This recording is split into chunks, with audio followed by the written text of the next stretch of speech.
नमस्कार, KP news 24/7 में आपका स्वागत है। मैं अश्विनी आपके साथ। आइए एक नजर डालते हैं अब तक के मुख्य समाचारों पर। राष्ट्रीय कानून सेवा दिवस एवं कानून जागरूकता और सहायता कार्यक्रम संपन्न। स्टेनोग्राफर पदों के लिए आवेदन आमंत्रण आवेदन की आखिरी तारीख 6 दिसंबर। कर्नाटक के पूर्व सीएम सदानंद गौड़ा ने चुनावी राजनीति से संन्यास की घोषणा की। जनता कांग्रेस को 20 सीटों का आशीर्वाद देगी, सलीम अहमद का दावा। मंत्री एचसी महादेवप्पा को सुरक्षा कर्मचारियों द्वारा जूते पहनने में मदद करने का वीडियो वायरल। जब सारी पुलिस राष्ट्रपति की ड्यूटी में थी तैनात, तभी ज्वेलरी शॉप में हो गई करोड़ों की डकैती। महुआ मोइत्रा की सांसदी पर लटकी तलवार, तब मामले पर पहला बयान देने पर मजबूर हुई टीएमसी।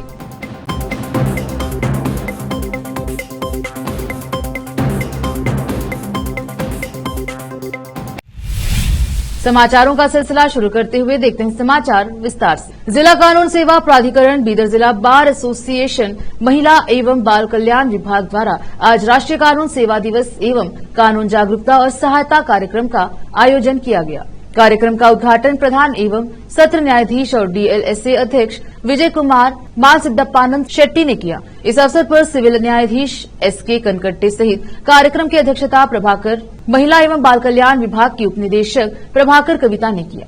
कार्यक्रम में विभाग के अन्य अधिकारी आदि उपस्थित रहे। कैमरामैन कृष्णा का कवरेज। कानून सेवा प्राधिकार ಬಗ್ಗೆ ತಾವೆಲ್ಲ ಸಂಕ್ಷಿಪ್ತವಾಗಿ ತಮಗೆ 4 ದಿವಸದ ಟ್ರೈನಿಂಗ್ ಅಲ್ಲಿ ಹೇಳಿರ್ತೇವೆ। ಇನ್ನು ಇದರ ಬಗ್ಗೆ ವಿಸ್ತಾರವಾಗಿ ಹೇಳಬೇಕಂದ್ರೆ ಈ ಕಾನೂನು ಸೇವಾ ಪ್ರಾಧಿಕಾರ 1987ರಲ್ಲಿ ಈ ಕಾಯ್ದೆ ಪಾರ್ಲಿಮೆಂಟ್ನಿಂದ ಅನುಮೋದನೆ ಪಡೆಯಿತು। ಆದರೆ ಇದು ಸುಮಾರು 8 ವರ್ಷಗಳ ನಂತರ ಕಾರ್ಯರೂಪಕ್ಕೆ ಬಂದು ಯಾವಾಗಂದರೆ 1995 ನವೆಂಬರ್ 9ರಂದು ಈ ಕಾಯ್ದೆ ಕಾರ್ಯರೂಪಕ್ಕೆ ಬಂದು, ಅಂದರೆ ಇವತ್ತಿಗೆ ಅದು 28ನೇ ವರ್ಷಕ್ಕೆ ಕಾಲಿಟ್ಟು ನಾವು ಇವತ್ತು 28ನೇ ವರ್ಷದ ನಮ್ಮ ಕಾನೂನು ಸೇವಾ ಪ್ರಾಧಿಕಾರದ ಹುಟ್ಟುಹಬ್ಬವನ್ನು ಆಚರಿಸ್ಕೊಳ್ತಾ ಇದ್ದೀವಿ ನಾವೆಲ್ಲ। ಇದರ ಮುಖ್ಯವಾಗಿರ್ತಕ್ಕಂಥ ಉದ್ದೇಶ ಯಾವಾಗಿದ್ದು ಕಾನೂನು ಜಾರಿಗೆ ಬಂತು, ಇದರ ಮುಖ್ಯವಾಗಿರ್ತಕ್ಕಂಥ ಉದ್ದೇಶ ಏನಂದರೆ ಕಾರ್ಯ ಬಂತು। ಅದಾದಮೇಲೆ ಸುಮಾರು ಜನ ಬಡವರಿಗೆ ವಕೀಲರನ್ನ ಕೊಡೋದು, ಉಚಿತವಾಗಿ ವಕೀಲರನ್ನ ಕೊಡೋದು, ಅವರಿಗೆ ಕಾನೂನು ಸೇವೆಗಳನ್ನು ಕೋರ್ಟ್ಗೆ ಹೋಗಿ ವೆಚ್ಚವನ್ನು ಮುಗಿಸ್ಕೊಳ್ಳೋಕ್ಕೆ ಅನುವು ಮಾಡೋದಕ್ಕೆ ಈ ಕಾಯ್ದೆನ ಬಂತು। ಈ ಕಾಯ್ದೆ ಬಂದಮೇಲೆ ಹಂತವಾಗಿ ಇಷ್ಟು ಮಟ್ಟಿಗೆ ಬೆಳೆದಿದೆ ಅಂದರೆ ಇವತ್ತು ಒಬ್ಬರು ಸಾಮಾನ್ಯ ಮನುಷ್ಯ ಸಹ ಸುಪ್ರೀಂ ಕೋರ್ಟ್ಗೆ ₹1 ಇಲ್ಲದೆ ದಾವೆಯನ್ನು ನಡೆಸ್ಬೋದು, ಜಾಮೀನನ್ನು ಪಡೆಯಬಹುದು ಅನ್ನೋ ಹಂತಕ್ಕೆ ಇದು ಇಲ್ಲಿವರೆಗೂ ಬಂದಿದೆ। ಆದರೆ ಇಲ್ಲಿವರೆಗೂ ಇದು ಕಾನೂನು ಸೇವೆಗಳ ಪ್ರಾಧಿಕಾರದ ಬಳಸ್ಕೊಂಡು ರೀತಿ ನೋಡಿದರೆ ಇನ್ನು ಜನಸಾಮಾನ್ಯರಿಗೆ, ಇನ್ನು ಬಡ ಜನರಿಗೆ ಇನ್ನು ತಲುಪಬೇಕಾಗಿದೆ, ಇನ್ನು ಕೆಳಮಟ್ಟದಲ್ಲಿ ಬುಡಮಟ್ಟದಲ್ಲಿ ಇನ್ನು ಹೋಗಬೇಕಾಗಿದೆ ಅನ್ನೋ ಉದ್ದೇಶದಿಂದ ಈ ದಿನಾಚರಣೆಯನ್ನು ಆಚರಿಸ್ತೀವಿ। ಇಲ್ಲಿ ಈಗಾಗಲೇ ನಾವು ಹಲವಾರು ಕಾರ್ಯಕ್ರಮಗಳಲ್ಲಿ ಇಲ್ಲಿ ಹೇಳಿದ್ದೀವಿ, ಈ ಕಾನೂನು ಸೇವೆಗಳ ಪ್ರಾಧಿಕಾರದ ಮೂಲಕ ವಕೀಲರನ್ನು ನೇಮಿಸಿಕೊಂಡ್ರೆ ಅವರು ಫೀಸ್ ಬೇಕಾಗಿರೋದಿಲ್ಲ। ಮುಂದುವರೆದು ಯಾವುದೇ ಪ್ರಕರಣವನ್ನು ನ್ಯಾಯಾಲಯದಲ್ಲಿ ದಾಖಲಿಸಿದರೆ ಅದಕ್ಕೆ ಯಾವುದೇ ಫೀಗಳನ್ನು ಇರುವುದಿಲ್ಲ, ಫೀಸ್ ಇರೋದಿಲ್ಲ। ಫ್ರೀಯಾಗಿ ಈ ಕೋರ್ಟ್ ಫೀ ಅಂತ ಕಟ್ತೀವಿ। ಸಿವಿಲ್ ವ್ಯಾಜ್ಯ ಇದ್ದಿದ್ರೆ ಈಗ ಒಂದು ಲಕ್ಷ ಇದ್ದಿದ್ರೆ ಅಲ್ಲಿ ಒಂದು 5,000 ರೂಪಾಯಿ ಕೋರ್ಟ್ ಫೀ। बीदर जिले के विभिन्न न्यायालयों में कल्याण कर्नाटक स्टेनोग्राफर ग्रेड 3 पदों और शेष बैंड स्टेनोग्राफर ग्रेड 3 रिक्तियों की सीधी भर्ती के लिए पात्र उम्मीदवारों से ऑनलाइन आवेदन आमंत्रित किए जा रहे हैं। पात्रता उम्मीदवारों को आवेदन की अंतिम तिथि तक माध्यमिक पीयूसी या 3 वर्षीय डिप्लोमा या समकक्ष परीक्षा उत्तीर्ण करनी होगी और कर्नाटक माध्यमिक शिक्षा परीक्षा बोर्ड द्वारा आयोजित वरिष्ठ स्तर शॉर्ट हैंड और टाइपिंग या डिप्लोमा वाणिज्य परीक्षा या कन्नड़ और अंग्रेजी दोनों भाषाओं में समकक्ष परीक्षा उत्तीर्ण होनी चाहिए। आवेदन बीदर जिला न्यायालय की आधिकारिक वेबसाइट https:/bidar.dcourts.gov.in/notice कैटेगरी रिक्रूटमेंट्स पर दिए गए लिंक के माध्यम से जमा किया जा सकता है। आवेदन करने की आखिरी तारीख 6 दिसंबर 2023। शुल्क भुगतान की आखिरी तारीख 7 दिसंबर। सामान्य वर्ग second A, second B, third A, third B ₹200। अनुसूचित जाति, अनुसूचित जनजाति वर्ग शुल्क ₹100। बीदर के प्रधान जिला एवं सत्र न्यायाधीश ने यह जानकारी एक बयान जारी करके दी। विशेष संवाददाता की रिपोर्ट। मरखल के ग्रामीणों ने सेवानिवृत्त होकर अपने गृह गांव पहुंचे बीएसएफ योद्धाओं का अभिनंदन किया। वीर शेट्टी पारा और संजय कुमार यारनल्ली को वीर शेट्टी बिरादर के घर के पास सम्मानित किया गया। बीदर तालुका के मरखल गांव में बुमगुंडेश्वर चौक व्रतांजित मेरावनी से शुरुआत करके घर घर भारत माता की जय का उद्घोष किया गया। इस अवसर पर अमूल्य स्कूल के बच्चों को भी कृष्ण समिति द्वारा सम्मानित किया गया। मरखल ग्रामवासी जुलूस में शामिल हुए और अडूर द्वारा स्वागत और सम्मान किया गया। विशेष संवाददाता की रिपोर्ट। अब देखते हैं समाचार राज्य के। कर्नाटक के पूर्व मुख्यमंत्री और वरिष्ठ भाजपा नेता डीवी सदानंद गौड़ा ने चुनावी राजनीति से संन्यास की घोषणा की। सदानंद गौड़ा, जो बेंगलुरु उत्तर लोकसभा क्षेत्र से मौजूदा सांसद हैं, उन्होंने संवाददाताओं से कहा कि वह अब भविष्य में चुनाव नहीं लड़ेंगे। उनकी यह घोषणा उन खबरों के बारे में पार्टी नेतृत्व से स्पष्टीकरण मांगने के बाद आई है कि उन्हें 2024 के आम चुनाव में लड़ने के लिए टिकट नहीं दिया जाएगा। गौड़ा ने कहा कि भाजपा के वरिष्ठ केंद्रीय नेताओं ने जेडीएस के साथ पार्टी के गठबंधन से पहले कर्नाटक में पार्टी के किसी भी नेता के साथ चर्चा नहीं की थी। गौड़ा ने कहा, भाजपा और जेडीएस ने 2024 के लोकसभा चुनाव की पृष्ठभूमि में गठबंधन बनाया है और वरिष्ठों ने जेडीएस के साथ गठबंधन बनाने के बारे में हमारे कर्नाटक भाजपा के किसी भी नेता से चर्चा नहीं की थी। 2011 में जब बीएस येदियुरप्पा ने इस्तीफा दिया तो गौड़ा कर्नाटक के मुख्यमंत्री बने थे। 2024 में वह कुछ समय के लिए केंद्रीय रेल मंत्री रहे और बाद में उन्होंने केंद्रीय कानून और न्याय मंत्री और फिर केंद्रीय सांख्यिकी और कार्यक्रम कार्यान्वयन मंत्री के रूप में कार्य किया। केपीसीसी के कार्यकारी अध्यक्ष सलीम अहमद ने एक दावा किया है कि कांग्रेस आगामी लोकसभा चुनाव में कर्नाटक में 20 से कम सीटें नहीं जीतेगी। उन्होंने कहा, मुझे यकीन है कि आगामी लोकसभा चुनाव में लोग कांग्रेस को 20 सीटों का आशीर्वाद देंगे। कांग्रेस की चुनावी तैयारियों पर उन्होंने कहा, मंत्रियों को सभी जिलों में तैनात किया गया है। केपीसीसी ने मंत्रियों और पर्यवेक्षकों को लोकसभा चुनाव के लिए संभावित उम्मीदवारों पर 1 सप्ताह में रिपोर्ट सौंपने का निर्देश दिया है। केपीसीसी अध्यक्ष डीके शिव कुमार, मुख्यमंत्री सिद्धरामैया और पार्टी के राज्य प्रभारी महासचिव रणदीप सिंह सुरजेवाला चर्चा करेंगे और आला कमान को एक रिपोर्ट सौंपेंगे। लोकसभा चुनाव के लिए पार्टी उम्मीदवारों की घोषणा जनवरी के दूसरे सप्ताह में की जाएगी। राज्य में सूखे से निपटने के लिए धन जारी नहीं करने के लिए केंद्र पर निशाना साधते हुए अहमद ने कहा, हमने केंद्र से 17,900 करोड़ रुपए मांगे हैं, लेकिन सौतेले रवैये के कारण केंद्र की ओर से कोई प्रतिक्रिया नहीं आई है। ऐसा कर्नाटक से 25 भाजपा सांसद भेजने और 5 केंद्रीय मंत्री होने के बावजूद हुआ। वित्त मंत्री निर्मला सीतारामन राज्य की अनदेखी कर रही है क्योंकि यहां कांग्रेस की सरकार है। समाज कल्याण मंत्री एचसी महादेवप्पा का कथित तौर पर सुरक्षा कर्मियों द्वारा जूते पहनने में मदद करने का एक कथित वीडियो बुधवार को सोशल मीडिया पर वायरल हो गया। बताया जाता है कि यह घटना धारवाड़ के सतपुर में समाज कल्याण विभाग द्वारा संचालित एक छात्रावास के निरीक्षण के लिए मंत्री के दौरे के दौरान हुआ। वीडियो में महादेवप्पा जो हॉस्टल की रसोई से बाहर आ रहे थे, जहां वह बिना जूते के गए थे, उन्हें सुरक्षा कर्मियों द्वारा उनके जूते पहनने में मदद करते देखा जा सकता है। वीडियो में आगे महादेवप्पा को कथित तौर पर सुरक्षा कर्मियों को नहीं रोकते और अपने आसपास के लोगों से बातचीत करते हुए देखा जा सकता है। इसी बीच वार्डन से बात करते हुए मंत्री ने कहा, समाज कल्याण विभाग की छवि बदलने में छात्रावासों के वार्डन की भूमिका महत्वपूर्ण है। विभाग का प्रत्येक छात्रावास आपका घर है। छात्रों के साथ अपने परिवार के सदस्यों के रूप में व्यवहार करें। अनुशासन, शिक्षा और स्वास्थ्य आपकी प्राथमिकता होनी चाहिए। कांग्रेस सरकार, जिसने पिछड़ा वर्ग आयोग द्वारा की गई सामाजिक आर्थिक जाति जनगणना को जल्द ही स्वीकार करने का वादा किया है। अगले महीने बेलगावी में शीतकालीन सत्र के दौरान एचसी कोटा के वर्गीकरण पर न्यायमूर्ति एजे सदाशिव आयोग की रिपोर्ट पेश करने की संभावना है। 10 मई के विधानसभा चुनाव के लिए अपने घोषणा पत्र में कांग्रेस पार्टी ने रिपोर्ट को लागू करने का वादा किया था। दिलचस्प बात यह है कि विपक्षी दलों द्वारा इस मुद्दे को उठाने से पहले ही खाद्य और नागरिक आपूर्ति मंत्री के.एच. मुनियप्पा ने मादिगा समुदाय एचसी लेफ्ट के सदस्यों को संबंधित जिला प्रभारी मंत्रियों पर दबाव बनाने के लिए विरोध करने का आह्वान करके इसे बढ़ा दिया था। हालांकि गृह मंत्री डॉक्टर जी परमेश्वर और समाज कल्याण मंत्री डॉक्टर एस.सी. दक्षिणपंथी नेताओं ने स्पष्ट किया कि उन्हें रिपोर्ट के कार्यान्वयन पर कोई आपत्ति नहीं है, बशर्ते एचसी श्रेणी के सभी 101 समुदायों को विश्वास में लिया जाए। एक सूत्र के मुताबिक लेखक देवानूर महादेव ने इस मुद्दे पर हाल ही में मैसूर में इन समुदायों के कुछ नेताओं की बैठक की। हालांकि भोवी और लंबानी समुदाय ने इस रिपोर्ट का विरोध किया। हालांकि इसे पूरी तरह से जारी नहीं किया गया।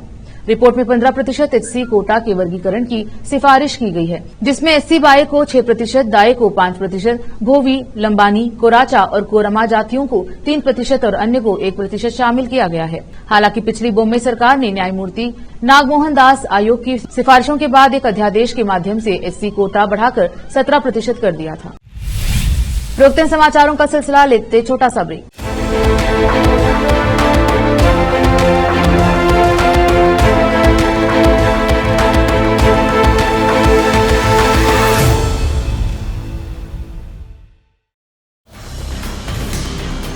हिंदुस्तान के हर कोने में हम हैं मौजूद। 24 घंटे हालात पर गहरी नजर, खबरों से जुड़े चुपते सवालात और आपको दिखाता है धार्मिक, सामाजिक, राजनीतिक, लोकल और इंटरनेशनल न्यूज की सबसे बेहतर कवरेज, जो आपको रखती है हर पल बाखबर। देश और दुनिया भर की खबर के लिए देखते रहें KP news 24/7। Noor education trust Bidar की ओर से चलाए जाने वाला Noor MEd and BEd college Bidar, recognised by NCTE Delhi and affiliated to Gulbarga University, Gulbarga. Admission are open for the academic year 2022-23. विशेषज्ञ और सक्षम शिक्षकों द्वारा शिक्षा प्राप्त करने के लिए नूर एमएड एंड बीएड कॉलेज में दाखिला लें और शांत वातावरण में शिक्षा प्राप्त करें। बीदर शहर में बेहतर शिक्षा का एकमात्र केंद्र Noor MEd and BEd college, Shahpur gate, Bidar. Phone numbers 9945283920, 8482221297।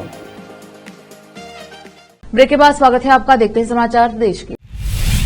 Uttarakhand की राजधानी देहरादून में आज एक तरफ राज्य स्थापना दिवस के मौके पर जहां राष्ट्रपति द्रौपदी मुर्मू और मुख्यमंत्री धामी का संबोधन चल रहा था, तो वहीं दूसरी ओर तमंचे की नोक पर 5 बदमाश देहरादून की एक बड़ी ज्वेलरी शॉप से करोड़ों का माल उड़ा ले गए। ये डकैती देहरादून के राजपुर रोड मुख्य सड़क से लगते हुए रिलायंस ज्वेलर्स के यहां हुई। इन बदमाशों ने मौके का फायदा उठाकर बंदूक की नोक पर करोड़ों की डकैती डाली। इन बदमाशों का सुराग टटोलने के लिए पुलिस मौके पर पहुंचकर खोजबीन कर रही है। बताया जा रहा है कि 5 बदमाशों के इस गैंग ने पहले ज्वेलर्स के यहां रेकी की और फिर हेलमेट और मास्क पहनकर ज्वेलरी शॉप में दाखिल हुए। बदमाशों ने दुकान के 18 कर्मचारियों को बंधक बनाकर एक कमरे में बंद किया, जिसके बाद इसके साथ ही तमंचे की नोक पर पूरी शॉप में रखी ज्वेलरी को लूटकर घटना को अंजाम दिया। हैरानी की बात यह है कि घटना को जिस वक्त बदमाशों ने अंजाम दिया, सारी पुलिस शहर में आई राष्ट्रपति की ड्यूटी में तैनात थी। इसी का फायदा उठाकर और प्लान के मुताबिक पहले से योजना के तहत इस डकैती को अंजाम दिया गया।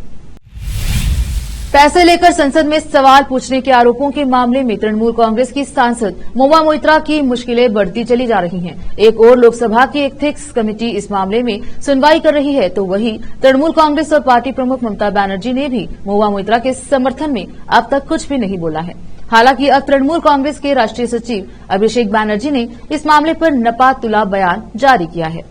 महुआ मोइत्रा मामले पर तृणमूल नेता अभिषेक बनर्जी ने कहा कि एथिक्स कमेटी में काफी मामले पड़े हुए हैं। उन्होंने भाजपा सांसद रमेश बिधूड़ी द्वारा संसद में कहे गए अपशब्दों का मामला भी उठाया। अभिषेक ने कहा कि अगर कोई सदस्य सरकार पर सवाल उठाता है तो इस तरीके से उसे सांसद पद से हटाया जा रहा है। तृणमूल नेता ने कहा, मुझे लगता है कि महुआ मोइत्रा अपनी लड़ाई खुद लड़ने में सक्षम है। कांग्रेस नेता राहुल गांधी ने बुधवार को सत्तारूढ़ भारतीय जनता पार्टी पर जमकर हमला बोला। राहुल ने कहा कि कांग्रेस मध्य प्रदेश के आदिवासियों को गले लगाती है और भाजपा उन पर पेशाब करती है। राहुल ने आगे कहा कि भाजपा आपको वनवासी कहती है, हम आपको आदिवासी कहते हैं। भाजपा आपका हक छीनती है, हम आपको हक दिलाते हैं। हम आपको गले लगाते हैं और बीजेपी आप पर पेशाब करती है। बीजेपी नेता आप पर पेशाब करते हैं और इसका वीडियो वायरल करते हैं ताकि पूरा देश इसे देखे, राहुल गांधी ने कहा। बता दें कि मध्य प्रदेश में 17 नवंबर को मतदान होगा। वोटों की गिनती 3 दिसंबर को होगी। इससे पहले छत्तीसगढ़ के जगदलपुर में एक चुनावी रैली के दौरान गांधी ने यही टिप्पणी की थी। उन्होंने कहा, भाजपा नेता अपने भाषणों में आदिवासियों के लिए वनवासी शब्द का इस्तेमाल करते हैं। वनवासी और आदिवासी शब्दों में बहुत बड़ा अंतर है। मध्य प्रदेश में एक भाजपा नेता ने एक आदिवासी युवक पर पेशाब किया और इस कृत्य का वीडियो बनाया, फिर उसे वायरल कर दिया। अंबिकापुर में जनसभा को संबोधित करते हुए राहुल गांधी मध्य प्रदेश के सीधी की एक पुरानी घटना का जिक्र कर रहे थे, जिसमें एक वायरल वीडियो में एक स्थानीय भाजपा नेता को कथित तौर पर एक आदिवासी कार्यकर्ता पर पेशाब करते देखा गया। घटना सामने आने के बाद मध्य प्रदेश के सीएम शिवराज सिंह चौहान ने सार्वजनिक माफी मांगी थी। उन्होंने पीड़ित को अपने आवास पर बुलाया और प्रायश्चित के रूप में उसके पैर धोए थे। इसी बीच आरोपी प्रवेश शुक्ला को पुलिस ने गिरफ्तार कर लिया था और उन पर कड़े राष्ट्रीय सुरक्षा अधिनियम एनएसए के तहत भारतीय दंड संहिता आईपीसी और SC/ST अत्याचार निवारण अधिनियम के प्रासंगिक प्रावधान लगाए थे।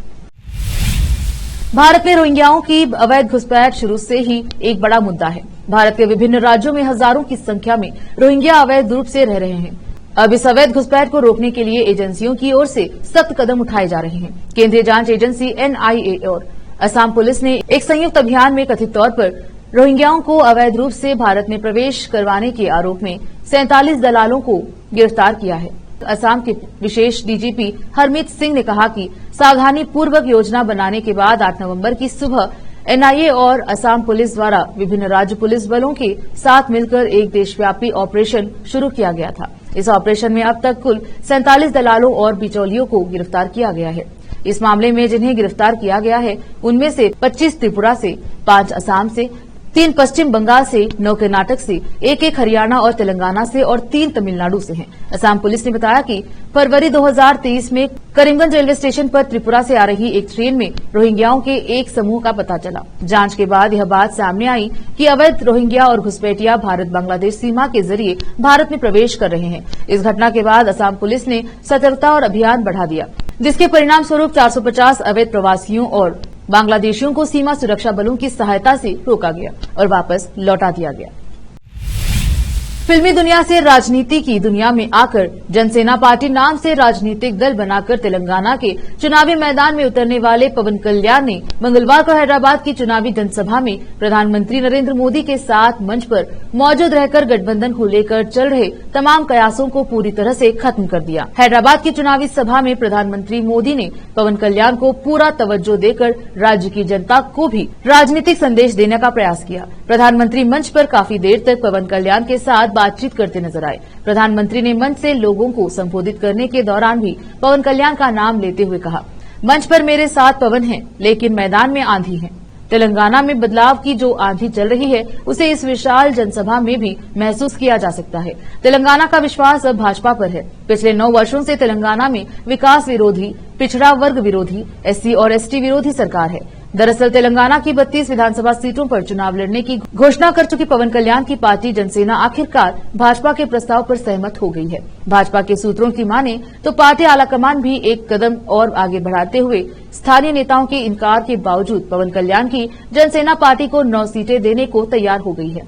बताया जा रहा है कि भाजपा और जनसेना पार्टी के बीच 8 सीटों को लेकर सहमति बन गई है और 1 सीट को लेकर चर्चा अभी भी जारी है। पवन कल्याण के NDA गठबंधन में शामिल हो जाने के बाद अब भाजपा पूरे प्रदेश में उनकी लोकप्रियता का भी पूरा फायदा उठाने की रणनीति पर काम कर रही है। बताया जा रहा है कि आने वाले दिनों में पवन कल्याण पूरे तेलंगाना में भाजपा उम्मीदवारों के लिए भी जोरों शोरों से प्रचार करेंगे। फिर से रोकते हैं समाचारों का सिलसिला, लेते हैं छोटा सा ब्रेक।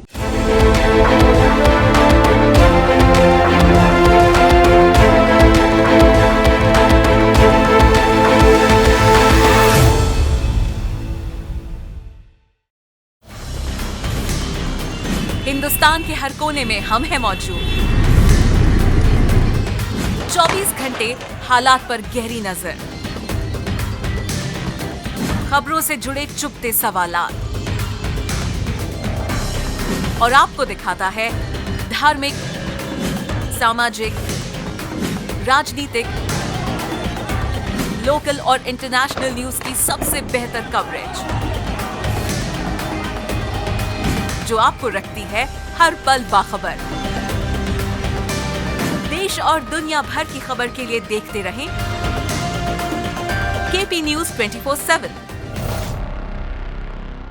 नूर एजुकेशन ट्रस्ट बीदर की ओर से चलाए जाने वाला Noor MEd and BEd college Bidar, recognised by NCTE Delhi and affiliated to Gulbarga University, Gulbarga. Admission are open for the academic year 2022-23.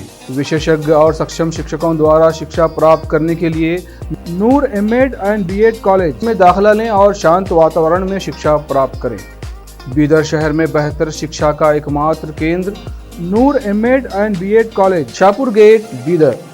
Phone numbers 9945283920, 8482221297। Break के बाद स्वागत है आपका। देखते हैं समाचार विदेश के। इजरायल रक्षा बलों आईडीएफ ने गुरुवार को घोषणा की कि गाजा पट्टी में समूह के एंटी टैंक मिसाइल अभियानों के लिए जिम्मेदार हमास के एक वरिष्ठ कमांडर को मार गिराया है। जानकारी के अनुसार इजरायल की सेना गाजा पर लगातार हमले कर रही है। इस हमले में सेंट्रल कैंप ब्रिगेड में हमास की एंटी टैंक मिसाइल यूनिट के प्रमुख इब्राहिम अबू मकसिब को आईएसए और आईडीएफ खुफिया जानकारी के आधार पर एक लड़ाकू जेट हमले में मार गिराया गया। इजरायली आर्मी लगातार जमीनी और हवाई हमले कर रही है। गुरुवार भी इजरायल की सेना ने एक बड़े कमांडर को मार गिराया। इजरायल अब नई स्ट्रेटेजी अपना रही है। उत्तरी गाजा को पहले अलग थलग किया, फिर उत्तरी गाजा पर लगातार हमले कर रहा है। इजरायली सेना ने कल भी बुधवार को भी 7 अक्टूबर को इजरायल पर हुए कातिलाना हमले के मास्टरमाइंड को मार गिराया था। दिवाली से 2 दिन पहले ही ब्रिटेन का डाउनिंग स्ट्रीट या प्रधानमंत्री आवास दिए की रोशनी से जगमगा उठा। ब्रिटेन के प्रधानमंत्री ऋषि सुनक ने पत्नी अक्षता मूर्ति के साथ अपने आवास पर शानदार दिवाली का आयोजन किया। इस दौरान उन्होंने भारतीय परंपरा के अनुसार दिवाली जलाई। दिवाली के लिए मनाए गए जश्न के दौरान तमाम संख्या में हिंदू परिवार भी मौजूद रहे। बता दें कि ऋषि सुनक भारतीय मूल के हैं और वह हिंदू हैं। कई बार ब्रिटेन के पीएम सुनक कह चुके हैं कि उन्हें अपने हिंदू होने पर गर्व है और वह सभी भारतीय त्योहारों को मनाते हैं। इस बार उन्होंने दिवाली मनाई है। यूके और दुनिया भर में मना रहे सभी लोगों के लिए शुभ दिवाली।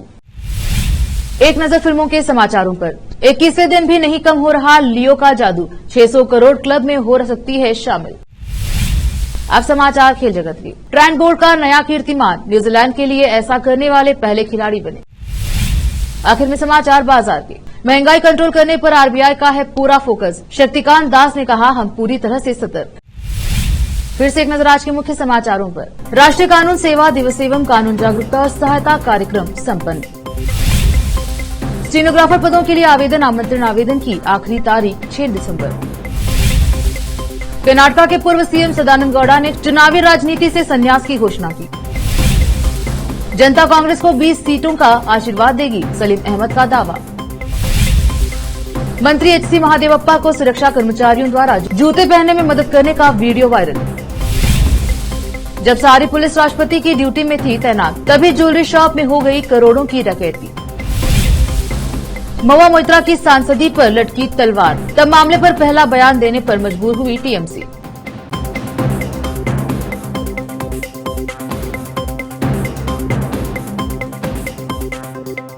केपी न्यूज में अब तक के लिए इतना ही। देखते रहिए केपी न्यूज 24/7। धन्यवाद।